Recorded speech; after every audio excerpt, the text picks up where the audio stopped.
if you look at where the internet comes from, it was developed by the military after the Second World War.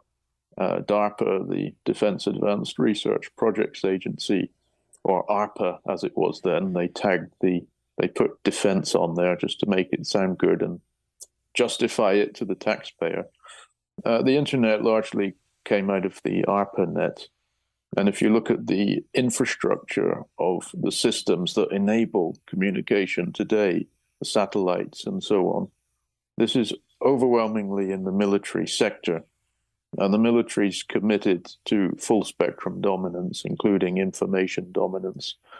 And if you look at basically what is the internet today, Google, which has 80% of the search engine so-called market, which is not a market, it's a monopoly. Google was created with seed funding from the CIA's venture capital firm In-Q-Tel. And they have programs. One was called FRED, which would de-rank anti-war sites. And it would promote the so-called mainstream, which is a state corporate media. The social media we know from the testimonies of Jack Dorsey and Zuckerberg.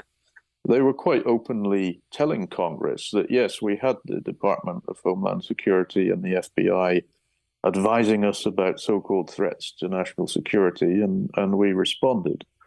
And of course, that means shutting down people's social media accounts, including the president, whether you like Trump or loathe him.